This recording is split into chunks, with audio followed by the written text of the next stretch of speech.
লেবাসদারি হয়ে শূকরের গোশতকেও হালাল ফতোয়া দেওয়ার অপচেষ্টায় লিপ্ত হয়েছে। এরা ওই সমস্ত মানুষ যারা কিছুদিন আগে সুদকুর ইউনুসকে নবীর সাথেও তুলনা করতে পেরেছে। এই সুদকুর ইউনুস শুধু বাংলাদেশের সার্বভৌমত্বের বিরুদ্ধে ষড়যন্ত্র করে নাই, সে গোটা ধর্মকে বিনষ্ট করার জন্য সে শূকরের গোশত আমদানির লাইসেন্স দিয়ে গেছে। আর তাকে আলিম নামদারি ওয়াইজরা নবী তুল্য ঘোষণা করেছে। এখন ইউনুসের গালে জুতা পড়ার আগে ওদের গালে জুতা পড়া উচিত। এই সমস্ত বন্ডদের কপ্পর থেকে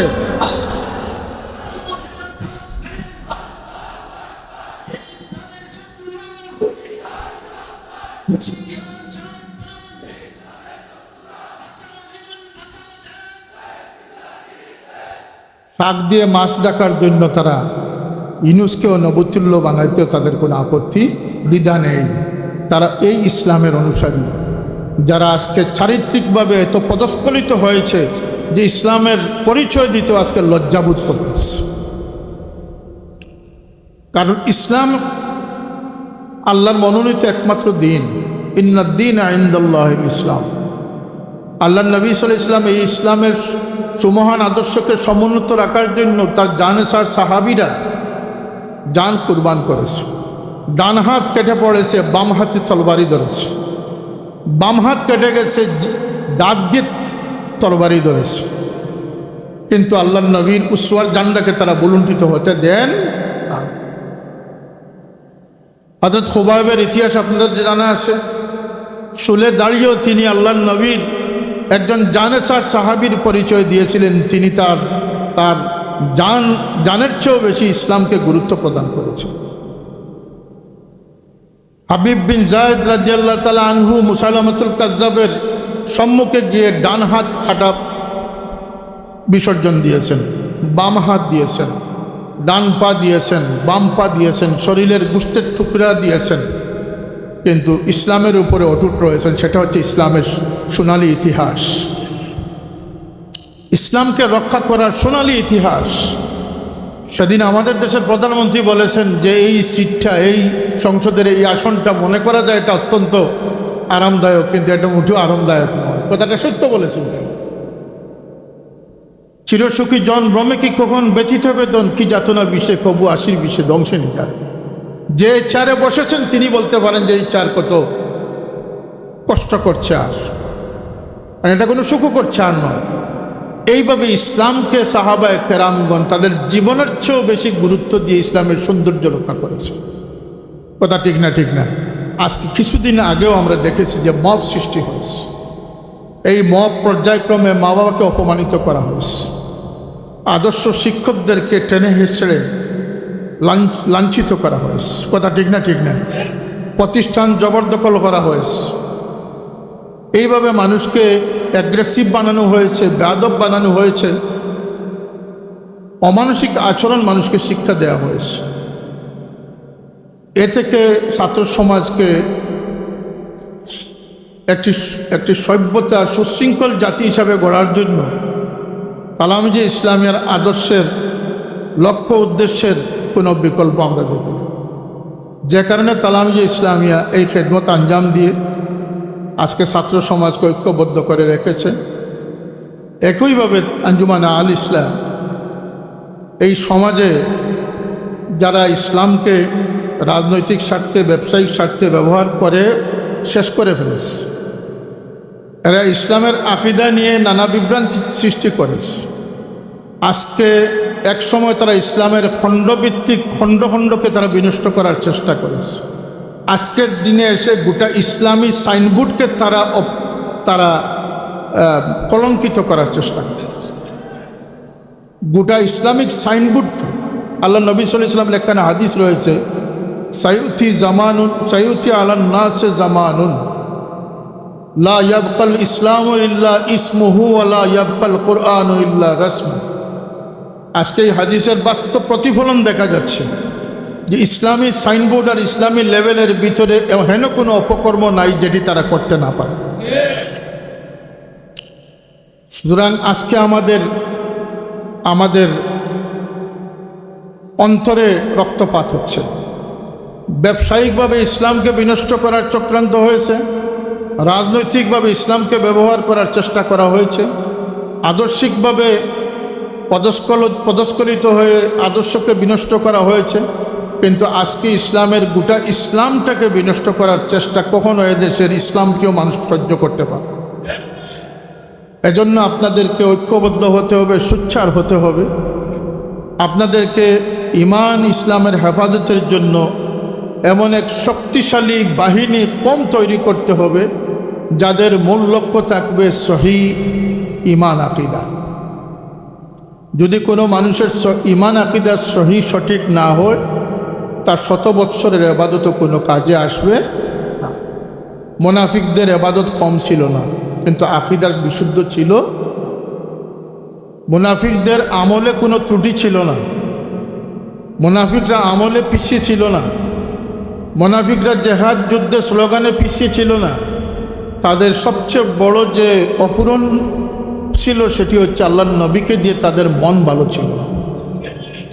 আজকেও আমরা দেখি যে এই গুস্তাখে রসুল যারা আছে তাদের যেমন আহলে বয়তের উপরে কলঙ্ক লেপন করতেছে, আল্লাহর নবী সাল্লাল্লাহু আলাইহি ওয়াসাল্লামের হায়াতের জিন্দেগির উপরে তারা ত্রুটি খোঁজার চেষ্টা করতেছে, আল্লাহর নবীর প্রতি উচ্চারণের সময় বেয়াদবিমূলক দৃষ্টতা প্রদর্শন করতেছে, আবার ইসলামের ইতিহাসকে তারা বিকৃত করার চেষ্টা করতেছে। এমনকি আজকের দিনে এসে তারা ইসলামিক স্কলারের তার প্রতিষ্ঠানগুলো তিনি প্রতিষ্ঠা করে গেছেন। তার খিদমতের ব্যাপকতা ইনশাআল্লাহ কিয়ামত পর্যন্ত চলবে। আমাদেরকে তার জন্য স্লোগান দেওয়ার জন্য, তাকে জিন্দাবাদ দেওয়ার জন্য না, তিনি এমন এক সময়োপযোগী পদক্ষেপ গ্রহণ করেছিলেন যে কোরআনে পাকে আল্লাহ রাব্বুল ইজ্জত বলেছেন যে আলা খিল্লাহু ইয়াউমা ইযিন বা'দুহুম লিবা'দিন আদু ইল্লাল মুত্তাকিন। আমরা পরস্পর যে যার জন্য আন্দোলন করি, যার পাশে থাকি, যে রিশতাগুলো আমাদের আছে, যে সম্পর্ক আছে, বন্ধুত্ব আছে, আল্লাহর কোরআন বলতেছে কিয়ামতের দিন এই সমস্ত সম্পর্ক দুশ্মনীতে পরিণত হবে। কিসে পরিণত হবে? দুশ্মনীতে। ইল্লাল মুত্তাকিন। কিন্তু আল্লাহর খৌফে এলাহি যাদের মধ্যে আছে, যারা মুত্তাকি পরহেজগার বান্দা, তাদের সাথে যাদের মহব্বত হবে সেটি কিয়ামতেও বন্ধুত্ব হিসাবে অটুট থাকবে। এই পরস্পর আল্লাহর ওয়াস্তে একটি বন্ধুত্বের বন্ধন হযরত সাফিউল্লাহ আমাদের জন্য রেখে গেছেন। সেই কাফেলা, সেই কৌম হচ্ছে আঞ্জুমান আলিসা তালানুল ইসলাম। ইসলামকে নিয়ে সময় সময় বৃহৎ খেদমত আঞ্জাম দেওয়া হয়েছে, নিরলস প্রচেষ্টা করা হয়েছে। মর্দে মুজাহিদিনরা ইসলামের পক্ষে হাল জান্ডাকে বুলন্দ করেছিলেন বলেই ইসলাম আমাদের পর্যন্ত এসে পৌঁছেছে। এ কথাটি যেমন সঠিক, তেমনিভাবে ইসলামকে কলুষিত করার জন্য, ইসলামকে ভিন্ন খাতে প্রবাহিত করার জন্য মুনাফিকদের চক্রান্ত একদিনের জন্য বন্ধ হয়। এই প্রিয় জন্মভূমি বাংলাদেশে এক সময় ইসলামের ব্যবসায়িক ফতোয়া নিয়ে মানুষকে বিভ্রান্ত করা হয়েছে। হারামকে মানুষের কাছে ক্রমে ক্রমে হালাল বানানোর চেষ্টা করা হয়েছে। সুদকে কিভাবে গোশে মেজে ব্যবসাতে এনে হালাল করা যায়, এ প্রচেষ্টাও বাংলাদেশে কিন্তু হয়েছে। এদেশের পরিবারের যে শৃঙ্খলাবোধ আছে সেটাকে বিনষ্ট করার জন্য মা বাবা থেকে সন্তানকে ছিনতাই করা হয়েছে। মা বাবার আমল থেকে সন্তানদেরকে ভিন্ন পথে নিয়ে যাওয়া হয়েছে। এমনকি মা বাবার প্রতি সন্তানদেরকে বেয়াদব বানানো হয়েছে। প্রতিষ্ঠানগুলোকে অস্ত্রের ঝনঝনানি দিয়ে লেনিন, কালমার্কস, স্টালিন তাদের আদর্শকে বাংলার ৯২% মুসলমান ছাত্রদের মধ্যে চাপিয়ে দেওয়ার অপচেষ্টা করা হয়েছে। ছাত্রদেরকে বেনামাজি, অসৎ চরিত্রবান বানানোর জন্য দলগতভাবে প্রচেষ্টা করা হয়েছে। এই ছাত্র সমাজের গুরুত্ব এত বেশি, ছাত্র বয়সে, ছাত্র সময়ে যে মানুষ যে দাসে গড়ে উঠবে, যে রঙে রঙিন হবে, সেই রঙটাই তার ভবিষ্যতে প্রতিফলিত। এর জন্য ছাত্র সমাজ আমাদের দেশের ভবিষ্যৎ শুধু বললে হবে না, ছাত্র সমাজ এই সময়টা মানুষের জীবনের জন্য সবচেয়ে নিয়ামতপূর্ণ সময়। এই সময় যে ভালো সহবত পেয়েছে, যে আদবী হয়েছে, নীতিবান হয়েছে, সচ্চরিত্রবান হয়েছে, সে সারা জীবন সচ্চরিত্রবান থাকা সম্ভব হয়েছে। এজন্য ছাত্র সংগঠনের গুরুত্ব বিবেচনায় তালামিজে ইসলামী আজকে সুদীর্ঘ 46 বছর যাবৎ এই দেশে ছাত্র সমাজকে সঠিক পথে পরিচালনা করার জন্য তালামিজে ইসলামিয়া দুর্বার আন্দোলন করে চলতেছে। তালামিজে ইসলামিয়া এই 46 বছরের ইতিহাসে তাদের যেমন কোনো অসংলগ্ন কোনো আচরণ নেই, তাদের কোনো অভিযোগ নেই, তেমনিভাবে তালামিজে ইসলামিয়ার এই ছায়াতলে আদর্শের পতাকাবাহী সংগঠনের আদর্শে উদ্বুদ্ধ হয়ে লক্ষ লক্ষ মানুষ তাদের জীবন গঠন করেছে। এরা সারা পৃথিবীতে আজকে নেতৃত্বের জন্য তারা নেতৃত্ব দিয়ে যাচ্ছে। অস্ট্রেলিয়াতে যান, সেখানে তালামিজের কর্মীরা পাবেন, কথা ঠিক না ঠিক না? ইউরোপ, আমেরিকা, মধ্যপ্রাচ্য, পৃথিবীর যেখানেই যাবেন শুধু তালামিজে ইসলামিয়ার আদর্শের সৈনিকই পাবেন না, হযরত সার্কুলার কোরআনের সেই বিশুদ্ধকারীদেরকে আপনারা। এরা কোরআনের হেফাজতকারী, আদর্শের হেফাজতকারী, চরিত্রের হেফাজতকারী, শৃঙ্খলার হেফাজতকারী, মা বাবার বাধ্য হওয়ার পক্ষের সৈনিক হিসাবে এরা কাজ করে। আজকে কিছুদিন আগেও আমরা দেখেছি যে মব সৃষ্টি হয়েছে। এই মব পর্যায়ক্রমে মা বাবাকে অপমানিত করা হয়েছে, আদর্শ শিক্ষকদেরকে টেনে হেঁচড়ে লাঞ্ছিত করা হয়েছে, কথা ঠিক না ঠিক না? প্রতিষ্ঠান জবরদখল করা হয়েছে। এইভাবে মানুষকে অ্যাগ্রেসিভ বানানো হয়েছে, বেয়াদব বানানো হয়েছে, অমানসিক আচরণ মানুষকে শিক্ষা দেওয়া হয়েছে। এ থেকে ছাত্র সমাজকে একটি সভ্যতা সুশৃঙ্খল জাতি হিসাবে গড়ার জন্য তালামিজে ইসলামিয়ার আদর্শের লক্ষ্য উদ্দেশ্যের কোনো বিকল্প আমরা দেখি না। যে কারণে তালামিজে ইসলামিয়া এই খেদমত আঞ্জাম দিয়ে আজকে ছাত্র সমাজকে ঐক্যবদ্ধ করে রেখেছে। একইভাবে আঞ্জুমান আল ইসলাম এই সমাজে যারা ইসলামকে রাজনৈতিক স্বার্থে, ব্যবসায়িক স্বার্থে ব্যবহার করে শেষ করে ফেলেছে, এরা ইসলামের আকীদা নিয়ে নানা বিভ্রান্তি সৃষ্টি করেছে। আজকে এক সময় তারা ইসলামের খণ্ডভিত্তিক খণ্ডকে তারা বিনষ্ট করার চেষ্টা করেছে। আজকের দিনে এসে গোটা ইসলামী সাইনবোর্ডকে তারা কলঙ্কিত করার চেষ্টা করেছে। গোটা ইসলামিক সাইনবোর্ডকে, আল্লাহ নবী সাল্লাল্লাহু আলাইহি ওয়াসাল্লামের একখানা হাদিস রয়েছে, সায়ুতি আলান নাসে জামানুন লা ইয়াবকাল ইসলামু ইল্লা ইসমুহু ওয়া লা ইয়াবকাল কুরআনু ইল্লা রাসমু। আজকে এই হাদিসের বাস্তব প্রতিফলন দেখা যাচ্ছে যে ইসলামী সাইনবোর্ড আর ইসলামী লেভেলের ভিতরে হেন কোনো অপকর্ম নাই যেটি তারা করতে না পারে। সুতরাং আজকে আমাদের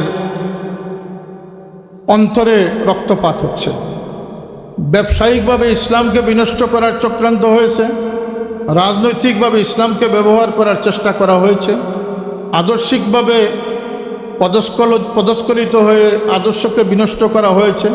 কিন্তু আজকে ইসলামের গোটা ইসলামটাকে বিনষ্ট করার চেষ্টা কখনো এদেশের ইসলামকেও মানুষ সহ্য করতে পারে। এজন্য আপনাদেরকে ঐক্যবদ্ধ হতে হবে, সোচ্চার হতে হবে।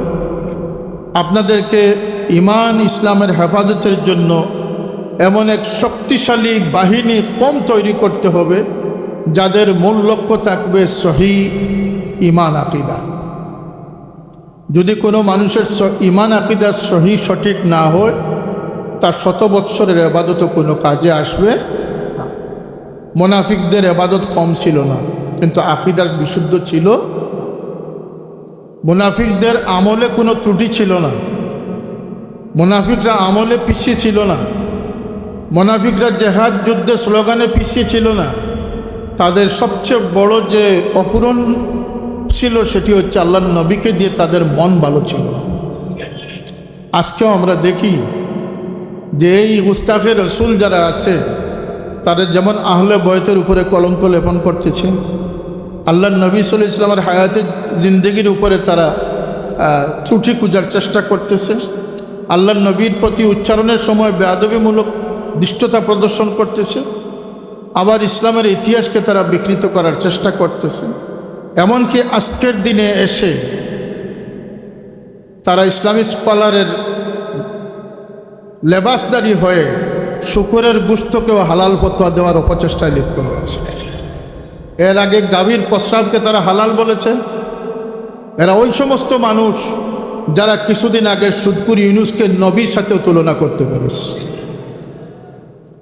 এই সুদকুর ইউনুস শুধু বাংলাদেশের সার্বভৌমত্বের বিরুদ্ধে ষড়যন্ত্র করে নাই, সে গোটা ধর্মকে বিনষ্ট করার জন্য সে শুকরের গোশত আমদানির লাইসেন্স দিয়ে গেছে। আর তাকে আলিম নামদারি ওয়াইজরা নবী তুল্য ঘোষণা করেছে। এখন ইউনুসের গালে জুতা পড়ার আগে ওদের গালে জুতা পড়া উচিত। এই সমস্ত বন্ডদের কপ্পট থেকে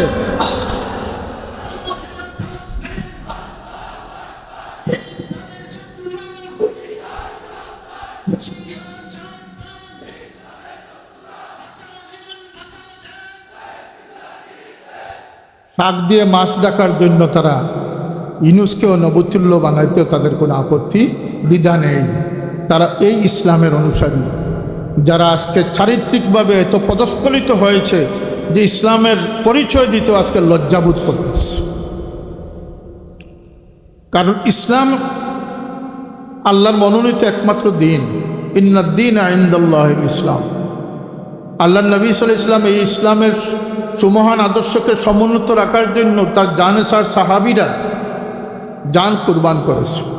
ডান হাত কেটে পড়েছে, বাম হাতে তরবারি ধরেছে।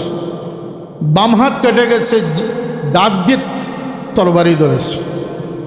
কিন্তু আল্লাহ নবীর উসওয়ার জান্ডাকে তারা বুলুণ্ঠিত হতে দেন। হযরত খুবাইবের ইতিহাস আপনাদের জানা আছে। শুলে দাঁড়িয়েও তিনি আল্লাহ নবীর একজন জানেসার সাহাবীর পরিচয় দিয়েছিলেন। তিনি তার জানের চেয়েও বেশি ইসলামকে গুরুত্ব প্রদান করেছেন। হাবিব বিন যায়েদ রাদিয়াল্লাহু তাআলা আনহু মুসাইলামাতুল কাজ্জাবের সম্মুখে গিয়ে ডান হাত কাটা বিসর্জন দিয়েছেন, বাম হাত দিয়েছেন, ডান পা দিয়েছেন, বাম পা দিয়েছেন, শরীরের গোশতের টুকরা দিয়েছেন, কিন্তু ইসলামের উপরে অটুট রয়েছেন। সেটা হচ্ছে ইসলামের সোনালী ইতিহাস, ইসলামকে রক্ষা করার সোনালী ইতিহাস। ইমাম বুখারী রহমতুল্লাহ আলাইহি নদীপথের সফরে হাজারো স্বর্ণমুদ্রা তার সাথে সংরক্ষিত ছিল। হাজারো স্বর্ণমুদ্রা, কয়েকশো কোটি টাকার সম্পত্তি তার সাথে ছিল। এক বাটফার সেটা দেখে ফেলেছে যে এই হুজুরের সাথে তো স্বর্ণমুদ্রা রয়েছে। তার লোভ চলে গেছে যে এই স্বর্ণকে আমি কিভাবে হস্তগত করা যায়। সে ফোন দিয়ে আঁটল। নদীর সফর, জাহাজের সফর, ডেকের মধ্যে বিছনা দিয়ে জাহাজের মধ্যে মানুষ চলাচল করতো আগের সময়। সে এক সময় একটা অজুহাত তৈরি করলো। সে চিৎকার চেঁচামেচি শুরু করলো যে আমার 1000 দিনার হেরে গেছে। সকলের দৃষ্টি আকর্ষণ করলো। জাহাজের মধ্যে হইচই পড়ে গেল যে 1000 দিরহাম হেরে গেছে, এটা তো কোনো সাধারণ কথা নয়। সবাই ছুটে আসলো। জাহাজের নাবিকরা আসলেন, দায়িত্বশীলরা আসলেন। ইমাম বুখারী রহমতুল্লাহ আলাইহি, যিনি ওই কিতাব তসনিফ করেছেন, তিনি ওই কিতাবের মুসন্নিফ ছিলেন, সংকলক ছিলেন, যে কিতাব আসহুল কুতুবে কিতাবিল্লাহি তাআলা, আল্লাহর কিতাবের পরে পৃথিবীর সর্ববিশুদ্ধ কিতাবের নাম হচ্ছে আস-সাহিহুল বুখারী।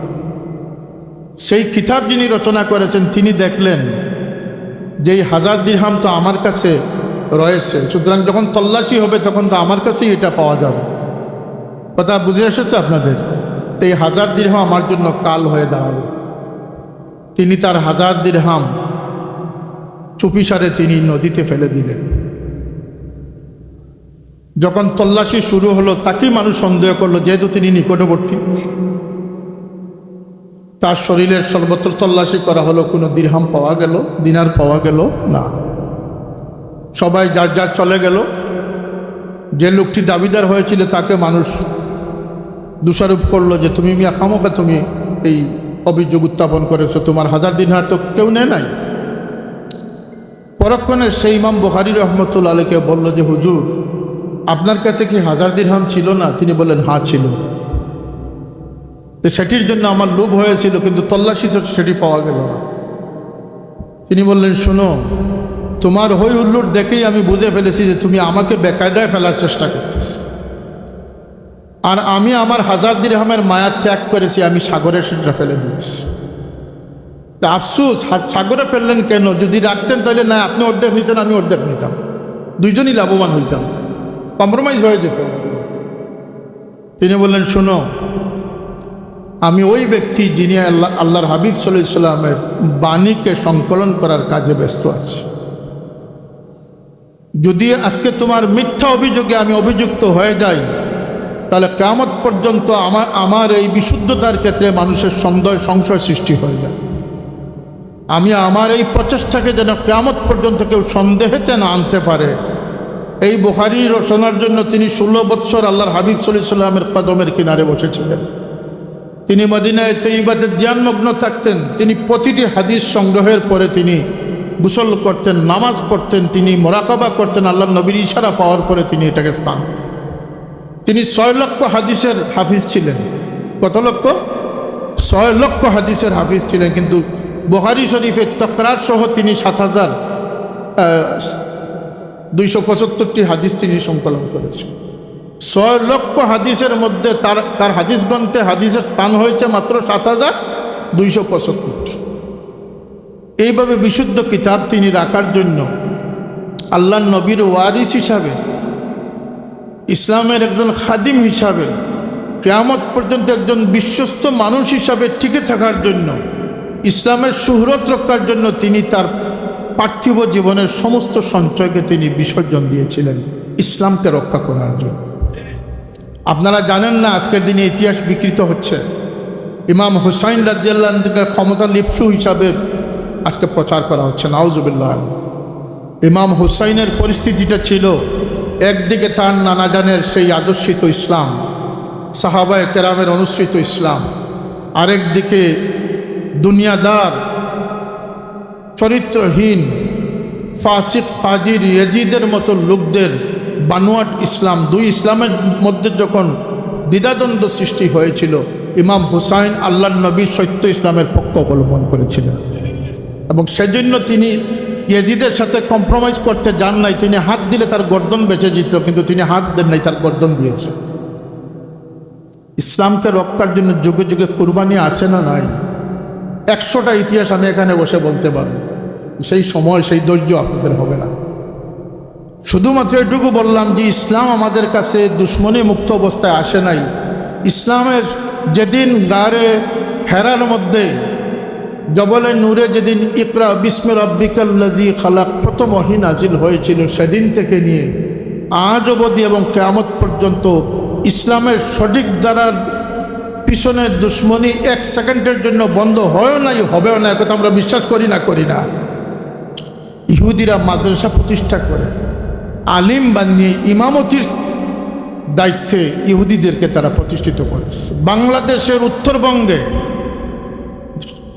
দীর্ঘ যুগ ইমামতি করার পরে ধরা পড়েছে সে খ্রিস্টান মানুষ। কথা ঠিক না? সুতরাং আমাদের সতর্ক থাকার প্রয়োজন আছে না নাই? দুর্গমগিরি কান্তার মরু দুস্তর পারাপার লঙ্ঘিতে হবে রাত্রি নিশীথে যাত্রীরা হুঁশিয়ার। আমার বাবার কথা ধরুন। আমার বাবা যদি এমনি আকুশ করে চলতেন, ফুলতলি সাহেব আরও বেশি সমাদৃত হওয়ার সুযোগ ছিল না? কথা বলেন, সুযোগ ছিল না? কিন্তু কোরআনের হরফ আমরা খুঁজে পেতাম না। সম্মিলিত প্রচেষ্টা হয়েছিল কোরআনের হরফকে পরিবর্তন করার জন্য, দাদকে জাদে পরিণত করার জন্য। আমার বাবা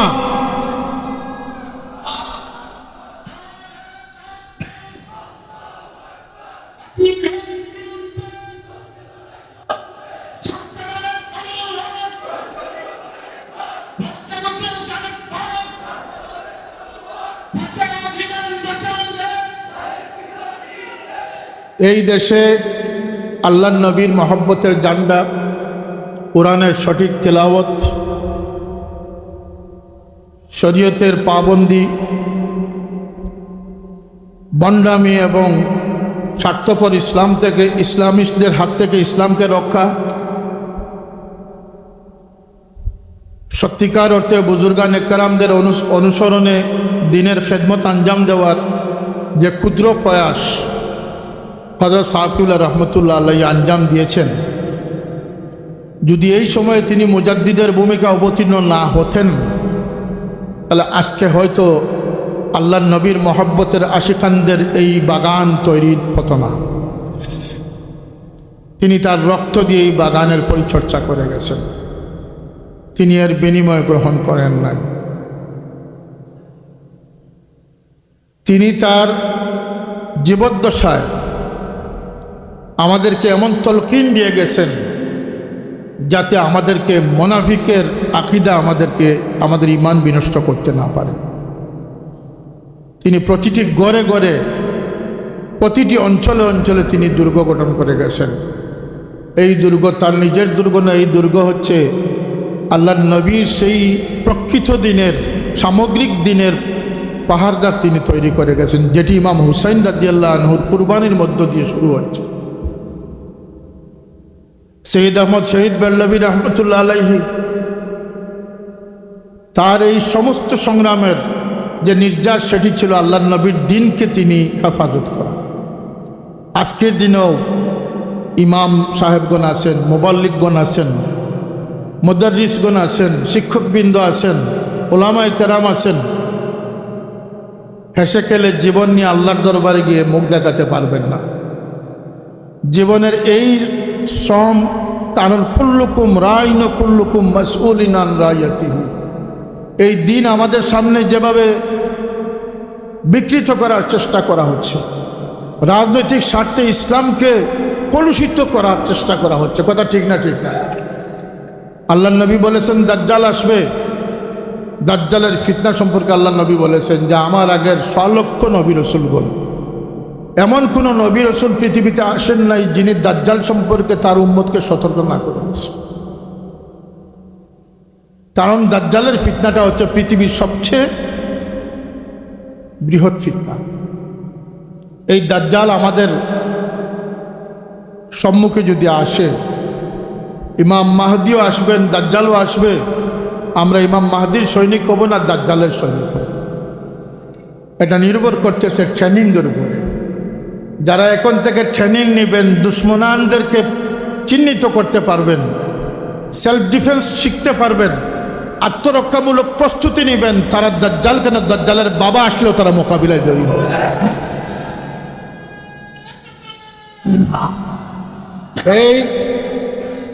এই দাজ্জাল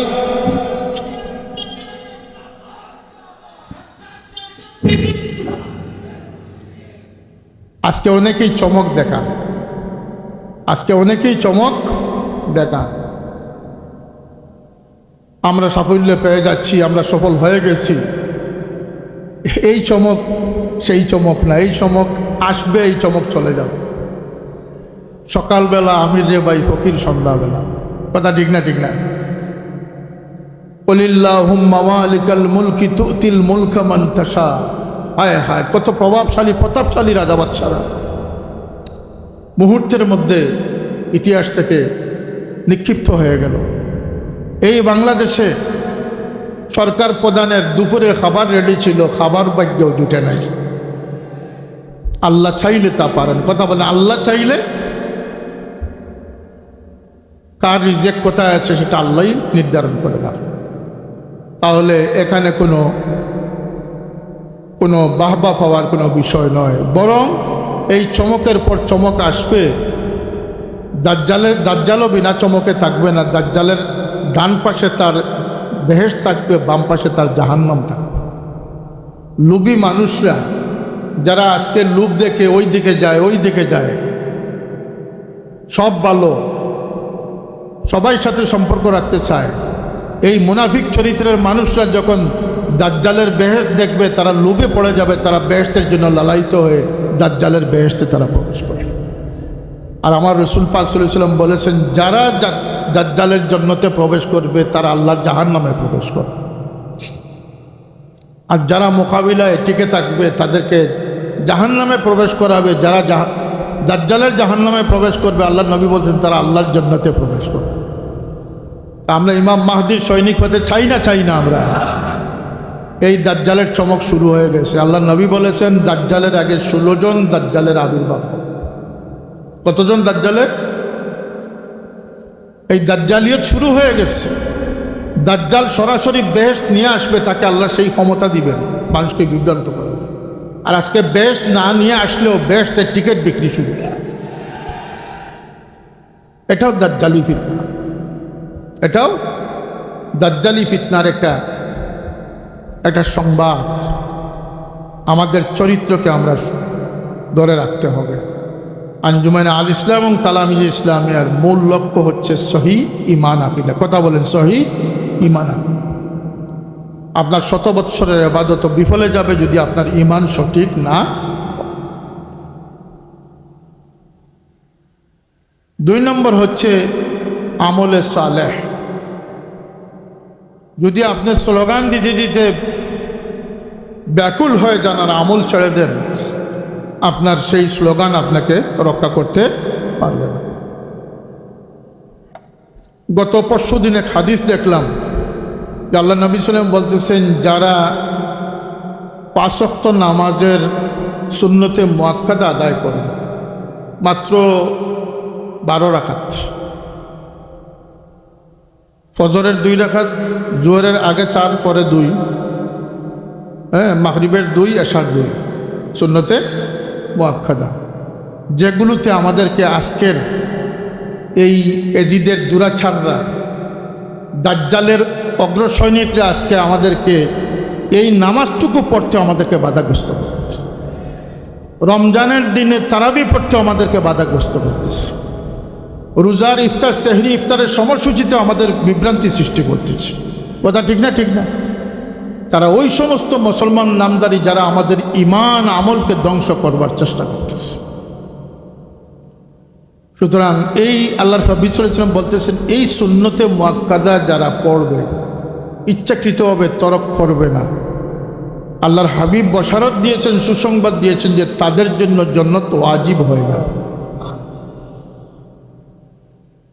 হযরত সাবখিল আমাদেরকে কি শুধু স্লোগান এবং আমাদের জজবাত সৃষ্টি করেছেন, না আমাদেরকে আমলের তলকিন দিয়েছে?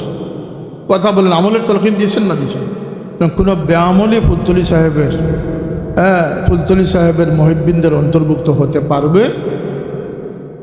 2 নম্বর হচ্ছে আমাদের ঈমান আকীদার পরে হচ্ছে আমাদের সহি আমল।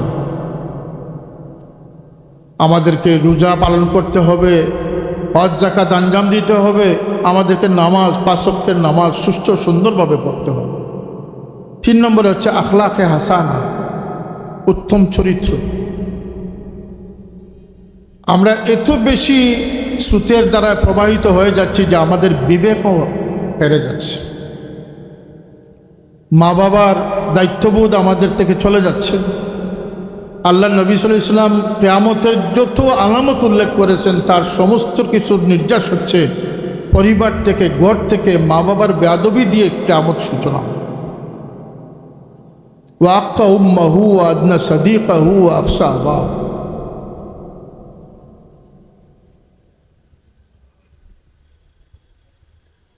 মা বাবাকে অপমান করে, মা বাবাকে কষ্ট দিয়ে, মা বাবাকে তকলিফ দিয়ে কিয়ামত সূচনা। সুতরাং আমাদের স্রোতধারা প্রবাহিত হলে চলবে না। আমি সংক্ষেপে যে অনুরোধটি করতে চাই সেটি হচ্ছে যে এই সমাজ থেকে, এই সমাজের যে দুরবস্থা সৃষ্টি হয়েছে, হয়তো আপনি এই সমাজের দুরবস্থা দূর করার জন্য অগ্রসর হবেন, নচেত আপনি এক পায়ে দাঁড়িয়ে থেকে এই স্রোতধারা থেকে নিজেকে রক্ষা করবেন। ন্যূনতম এই যোগ্যতা আপনার প্রয়োজন আছে না? কথা বুঝেছেন? কিন্তু আমরা তো মনে করি যে আমরা সেই মর্দে মুজাহিদিনদের উত্তরসূরি। আমরা শুধু ঘরে ঘরে বসে আমাদের ঈমানকে বাঁচানোর চেষ্টা করব না, আমরা এই সমাজের যত মুনাফিকি চরিত্র রয়েছে, যত আয়োজন রয়েছে, তার মোকাবিলার জন্য আমরা প্রস্তুত রয়েছি। আমি আপনাদের কাছে এই প্রত্যাশাটাই করি যে প্রত্যেকটা অঞ্চলভিত্তিক আহলে সুন্নাতুল জামাতের দুর্গ গঠন করুন। প্রতিটি প্রতিষ্ঠানে আদবি আখলাকি তালামিজ কর্মীদের দ্বারা প্রতিটি প্রতিষ্ঠানকে হেফাজত করুন। প্রতিটি শিক্ষাঙ্গনকে পবিত্র রাখার চেষ্টা করুন। প্রতিটি ঘরে মা বাবার আশাকাঙ্ক্ষার প্রতিফলন ঘটাবার চেষ্টা করুন। কারণ মা বাবার আমাদের উপরে প্রত্যাশা রয়েছে, উস্তাদদের আমাদের উপরে প্রত্যাশা রয়েছে, আল্লাহর নবীর আমাদের উপরে প্রত্যাশা রয়েছে, আল্লাহর নবীর আমাদের উপরে প্রত্যাশা রয়েছে। খুদ আল্লাহ রব্বুল ইজ্জত তার বান্দাদের প্রতি তার প্রত্যাশা ব্যক্ত করেছে। অতএব আমরা দায়িত্বশীল, আমরা নীরবে নিবৃত্তি জীবন কাটানোর যদি চেষ্টা করি, সেটা গুঙ্গা শয়তান হবে, সেটা দিনদার বন্দেগী হবে না, সেটা গুঙ্গা শয়তানে পরিণত হবে। আস-সাকিতু আনিল হাক্কি ফাহুয়া শায়তানুন আখরাস। যে সত্য উপলব্ধি করার পরে নীরব থাকবে। লিমা তাকুলুনা মা লা তাফআলুন ওয়ালা তালবিসুল হাক্কা বিল বাতিলি ওয়া তাকতুমুল হাক্কা ওয়া আনতুম তা'লামুন। এই সময় এখন এসে গেছে, সত্য জানার পরেও সত্য সে উন্মেষ ঘটাবে না, সে নীরব থেকে যাবে। ওয়ালা তাশতারু বিআয়াতিহি সামানান কালীলা। আল্লাহর নবীর সেই 23 বৎসরের এলানে নবুয়তের পর থেকে ইন্তেকাল পর্যন্ত 23 বৎসরের জীবনটা সুখকর ছিল না কষ্টদায়ক ছিল? জুড়ে বলেন, কষ্টদায়ক ছিল না সুখকর ছিল? 26টা যুদ্ধ আল্লাহর নবী পরিচালনা করেছে। এক মুহূর্তের জন্য আল্লাহর নবী নির্বিঘ্নে নিরাপদে তিনি থাকতে পারেননি।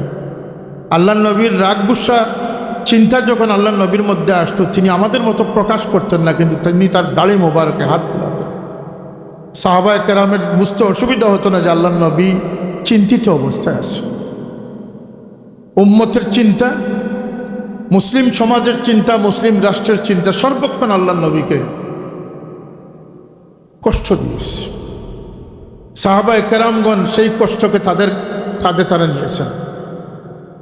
আবু বকর সিদ্দিক রাদিয়াল্লাহু তাআলা আনহুর 1 বছর 3 মাসের শাসনামল, আমিরুল মুমিনিন ওমর ইবনুল খাত্তাব রাদিয়াল্লাহু আনহুর 10 বছর 8 মাসের শাসনামল, সাইয়েদনা ওসমান রাদিয়াল্লাহু আনহুর 10 বছরের কাছাকাছি শাসনামল, আলী রাদিয়াল্লাহু আনহুর শাসনামল। এই সময় কি ছিল? তারা কি বাদশাহী করেছেন?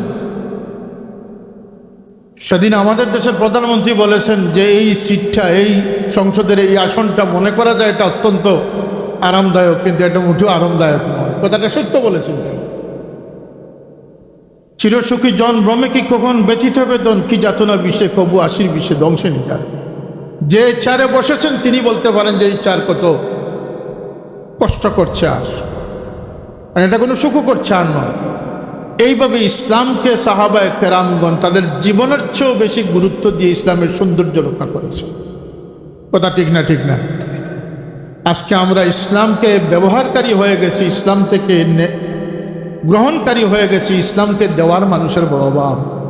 হ্যাঁ, শ্রীমঙ্গলবাসী, আলেম ওলামা, ব্যবসায়ী, যুবক বৃদ্ধ সবার কাছে আমি ভিক্ষা চাইতেছি। আল্লাহর জাতকে সাক্ষী রেখে আমি ভিক্ষা চাচ্ছি, ইসলামকে রক্ষা করুন।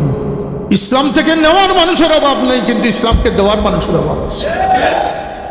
আপনারাই একমাত্র কাফেলা সৃষ্টি হতে পারেন। আপনাদের জজবাত নিয়ে, আপনাদের যোগ্যতা নিয়ে আপনারা অগ্রসর হতে পারেন যে এই জমিনে আমরা ইসলাম থেকে নিব না, আমরা ইসলামকে দিবার চেষ্টা। আমার বাবার কথা যদি আসেন, আমার বাবা যদি শুধুমাত্র তার কেরাতের সনদ বিক্রি করতেন, তিনি যদি শুধুমাত্র তার আল্লাহর মকবুলিয়তের সিটাকে তিনি অবলম্বন করতেন, তাহলে তিনি পৃথিবীর একজন নামকরা মানুষে পরিণত হতে পারতেন। তিনি দোয়াতে বলতেন যে আল্লাহ আমাকে পরিচিত করেছে, তোমার বান্দারা আমাকে তোমার গোলাম হিসাবে তাদের গুমান হয়েছে, তারা বিশ্বাস করতেছে। আল্লাহ আমাকে তুমি দুনিয়ায়ও শর্মিন্দা করো না, হাসরেও শর্মিন্দা করো, তাদের এই গুমানকে তুমি সাচ্চা বানিয়ে দাও। একথা তিনি দোয়া করতেন। আমার বাবার জীবনে তার কোনো নিয়ামতকে তিনি অবলম্বন বানান। আজকে ইলিমকে অবলম্বন বানানো হচ্ছে, সনদকে অবলম্বন বানানো হচ্ছে, বাগ্মিতাকে অবলম্বন বানানো হচ্ছে, গলার স্বর সুরকে অবলম্বন বানানো হচ্ছে। বালিগ হওয়ার আগে ওয়াইজ হয়ে যাচ্ছে, এটা ঠিক না? ঠিক, তার বুলুগিয়ে তো আসে না। অথচ বালিগ না হয়ে আজান দেওয়া মোটামুটি জায়েজ আছে, কিন্তু একামত দেওয়া মাকরুহ। নামাজের জন্য নাবালিগ আজান দিয়ে দিতে পারবে, কিন্তু একামত দেওয়া মাকরুহ। এটা ফিকহের মাসলা। এই বুলুগিও তো হয় নাই, কিন্তু সে ওয়াইজ হয়ে গেছে, সে সেলিব্রিটি হয়ে গেছে। হ্যাঁ, তার সাথে ছবি তোলার জন্য আর তার ফটোগ্রাফ নেওয়ার জন্য মানুষ ব্যস্ত হয়। মানুষেরও যে কি পাগলামি মাথায় এসেছে, রুচিবোধ বলতে কোনো জিনিস নেই। একটা শয়তান যদি সরাসরি এসে সে সম্মুখীন হয়, তারও কিছু অনুসারী পাবে। এটাই হচ্ছে আমাদের বাংলাদেশ। 54 বছর যাবৎ আমরা রাজনৈতিক ব্যক্তিত্ব নয়, রাজনীতির এই গুলাটে পরিস্থিতিতে আমরা যেতে চাই না। কারণ রাজনীতি, আমাদের দেশের রাজনীতিতে যথেষ্ট নোংরামি রয়েছে। যারা ইসলাম নিয়ে রাজনীতি করতেছেন, তাদের কথায় কাজে তাদের চরিত্রে যে পদস্খলন হচ্ছে, তারা পদস্খলিত হয়ে নিজেরা লজ্জিত হচ্ছে না, ইসলামকেও লজ্জিত। এই দায়ভার কোনো বিবেকবান মানুষ নিতে চাইবে না। আমি একদিন বলেছিলাম যে নিজে কলঙ্কিত হয়ে যাও, বংশকে কলঙ্কিত করো না। আর তোমার চেয়ে বংশের গুরুত্ব অনেক বেশি, দায়বদ্ধতা অনেক বড়। বংশ যদি কলঙ্ক করার প্রয়োজন হয় তবু করে নিও, কিন্তু কওমকে কলঙ্কিত করো না। আর কওমকেও যদি জলাঞ্জলি দেওয়ার সময় এসে যায় দিয়ে দিও, কিন্তু দিনকে জলাঞ্জলি দিও। এটা ইসলামের ইতিহাস, এটা ইসলামের ইতিহাস। 3 দিনের বিবাহিত স্ত্রীকে তালাক দিয়েছেন কুতুবউদ্দিন বখতিয়ার কাকি রহমতুল্লাহ, দিনের শুহরত রক্ষার জন্য, দিন বাঁচানোর জন্য, দিন বাঁচানোর জন্য প্রাণের চেয়েও প্রিয়তমা স্ত্রীকে তালাক দিয়েছেন। বাদশাহী ছেড়ে দিয়েছেন, কথা বলেন, বাদশাহী ছেড়ে দিয়েছেন দিন রক্ষার জন্য, ঈমান রক্ষার জন্য, আখিরাত বাঁচানোর জন্য। 3 বছরের মাথায় এজিদ নিপাত গেল। তার 17-18 বছরের টকবকে যুবক ছেলে, তার নামও ছিল মুয়াবিয়া। এজিদের ছেলে মুয়াবিয়া। এজিদের বয়স ছিল 39 বছর, আর এজিদের ছেলের বয়স ছিল 17 বা 18 বছর। বাবার মৃত্যুর পরে ছেলেকে তখনিসীন করা হলো, ক্ষমতায় বসানো হলো। সেটি বাংলাদেশের ক্ষমতা ছিল না, 3 বর্রে আজমের ক্ষমতা ছিল। অর্ধ পৃথিবী, অর্ধ জাহানের বাদশাহী ছিল। এজিদের যে বাদশাহী ছিল সেটা অর্ধ পৃথিবীর বাদশাহী ছিল। 17 বছর 18 বছরের যুবক, টকবকে যুবক, কত স্বপ্ন তার সামনে ছিল। 1 দিন, 2 দিন, 5 দিন, 10 দিন, 25 দিন, 30 দিন, 35 দিন, 40 দিন যেদিন হয়েছে, 41তম দিনে তিনি তার কওমকে ডাকলেন, তার সম্প্রদায়কে ডাকলেন, বনু উমাইয়াকে। বললেন যে আমার বাবা একজন জব্বার ছিলেন, একজন জালিম ছিলেন, একজন স্বৈরাচার ছিলেন। আমার বাবা এই তখ্তে বসার জন্য আহলে বয়তের রক্ত দিয়ে এই তখ্তে রঞ্জিত করেছে। আমি যদি আমার বাবার তখ্ত গ্রহণ করি, মুহাম্মদুর রাসূলুল্লাহ সাল্লাল্লাহু আলাইহি ওয়াসাল্লাম শাফাআতকে আমি হারিয়ে ফেলব। আল্লাহর নবীর শুনে রাখেন, 100 লক্ষ নবী রাসূল কুরবানি দিয়েছেন, প্রত্যেকে কুরবানি দিয়েছেন। আমার নবীর বংশের মতো কুরবানি কোনো নবী দেন নাই। একই সাথে 17 জন যুবককে গলা দ্বিখণ্ডিত করার ইতিহাস কোনো নবীর সন্তানদের মধ্যে নেই। একমাত্র আমার আকা ও মওলা মুহাম্মদুর রাসূলুল্লাহ সন্তানদেরকে কুরবানি করেছে। সেই নবীর উম্মত আমরা কার উম্মত? সেই নবীর উম্মত, যার পরিবারের 17 জন যুবক নজওয়ান শিশুকে একসাথে গলা জবে করা হয়েছে। তো সেই ইয়াজিদের পুত্র মুয়াবিয়া বললেন যে আজকে থেকে এই তখ্তকে আমি লাথি মেরে প্রত্যাখ্যান করলাম। নেও তোমাদের তখ্ত, তোমরা যাকে ইচ্ছা বসিয়ে দাও, আমি এই ক্ষমতার অংশীদার হতে চাই। তাহলে কি বুঝলেন? আজকে তো একজন মেম্বারকেও মেম্বারই চালানো যাবে না। আমাদের ইমান বিক্রির জন্য 500 টাকাই যথেষ্ট, নাউজুবিল্লাহ। অর্ধ পৃথিবীর বাদশাহী ইমান বাঁচানোর জন্য ইমানের ওজন এত বেশি, বড় মুফত পেয়ে গেছেন। লা ইলাহা ইল্লাল্লাহ, লা ইলাহা ইল্লাল্লাহ জিকির করতেছেন। আল্লাহ নবী বলতেছেন যে এই লা ইলাহা ইল্লাল্লাহ মুহাম্মদুর রাসূলুল্লাহ কলমাকে একটা ছোট কাগজে লিখে পাল্লার এক পাশে রাখো বা হাতে রাখো, আর সারা দুনিয়ার সম্পদকে পাল্লার ওপর পাশে রাখো। এই কাগজটুকু শুধু ফেলে দাও, সমস্ত দুনিয়াকে বাতাসে উড়িয়ে দিবে। সুবহানাল্লাহ। তাইলে আমার ওজন তো কুকুর ছাগলের মতো না। আমার ওজন হচ্ছে আমি মানুষ। কথা বলেন, আমার ওজন হচ্ছে আমি মানুষ। আমার ওজন হচ্ছে আমি উম্মতে মুহাম্মদ মুস্তাফা সাল্লাল্লাহু আলাইহি ওয়াসাল্লাম। জোড়হাতে ভিক্ষা চাইতেছি। সর্বস্তরের মানুষ, প্রতিটি ঘরকে আলোকিত করেন, প্রতিটি বাজার, প্রতিটি সমাজকে আলোকিত করেন, প্রতিটি মসজিদের মেম্বরকে পাক রাখুন। সম্ভব না? সম্ভব না? সম্ভব না? সম্ভব না? এই যুগে যদি এসে এক ফুলতলি সাহেব লক্ষ কোটি ফুলতলি তৈরি করতে পারলেন, যে আমি কি আমার গড়টাকে সংশোধন করতে পারব? কথা বলেন। আমার প্রতিষ্ঠানের পাহারাদার আমি বলতে পারবো না? আমার অঞ্চলের পাহারাদার আমি হতে পারবো না? এই উদ্দেশ্য নিয়ে আজকে আপনাদেরকে সম্মেলনে আহ্বান করা হচ্ছে, যাতে আপনারা জাগ্রত আলোকিত জীবনের পথে হাঁটতে পারেন। মনে রাখবেন, এই প্রয়াস, এই প্রচেষ্টা বিফলে যাবে না যদি আপনার নিয়ত খালিস হয়ে থাকে।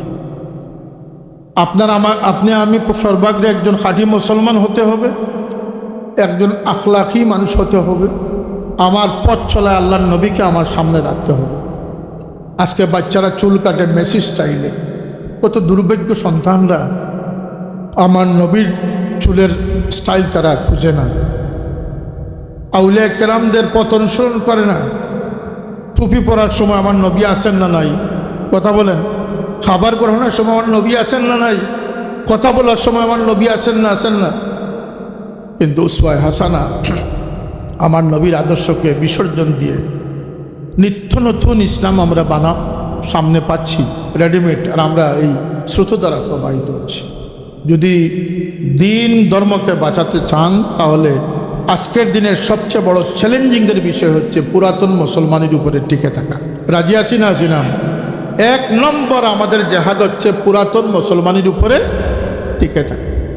তাআমুলুন নাস হুজ্জাতুন ইয়াজিবুল আমল, এটি আমাদের জন্য দলিল, হুজ্জত। দুই নম্বর হচ্ছে মা বাবার সাথে বেয়াদবি থেকে বেঁচে থাকা। বরং যে নিমক হারাম তার দোয়াতে মা বাবার কথা স্মরণ করে না, তার দোয়া আল্লাহর দরবারে কবুল হয়।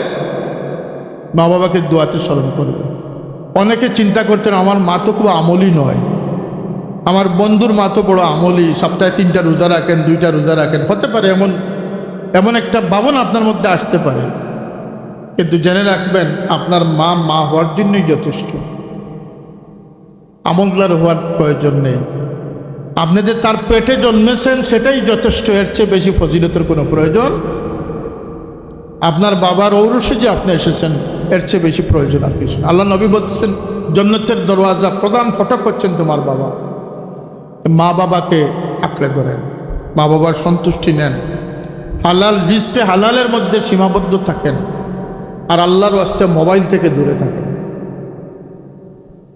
যে মোবাইল থেকে যত দূরে থাকবেন, আল্লাহ তত নৈকট্যে থাকবে। এই কথাগুলো আপনাদের খেদমতে রেখে গেলাম। সংগঠনের কার্যক্রমকে অব্যাহতভাবে চালিয়ে যান, গুমরাহি থেকে মানুষকে বাঁচান। প্রতি সপ্তাহে তালিমি বৈঠক, আমলি বৈঠকের চেষ্টা করেন। হুজুরদেরকে তো খতমের দাওয়াত দিলে খুবই যান, কিন্তু ওই মসজিদে একটা তরবিয়তি মহফিল দিয়ে যান, সেটাতে হুজুরদেরকে পাওয়া যায় না। এটা আমাদের দুর্ভাগ্য, আমাদের দুর্ভাগ্য। এই ইখলাস যদি না থাকে, তাহলে আপনি হাদি হলেন কেন? দায়ী হলেন কেন? আপনাকে তো আল্লাহ মুবাল্লিগের আসনে বসিয়েছেন। আপনি প্রয়োজনে অপ্রয়োজনে মানুষের হেদায়েতের কাজ নাম দিবেন। আপনার মধ্যে সবচেয়ে বেশি স্যাক্রিফাইস থাকা প্রয়োজন। কথা ঠিক না? ঠিক না? এই ক্ষেত্রে আমি সকলকে এগিয়ে আসার উদাত্ত আহ্বান জানাচ্ছি। আল্লাহ সকলের জীবনকে সুন্দর সুষ্ঠুভাবে পরিচালনা করার তৌফিক দান করুন। আমাদেরকে আমলি আখলাকি হওয়ার তৌফিক দান করুন। বাতিল ফিরকা, মুনাফিকি চরিত্র, মুনাফিকি আকিদা থেকে আল্লাহ আমাদেরকে, আমাদের বংশধরকে আল্লাহ হেফাজত করুন।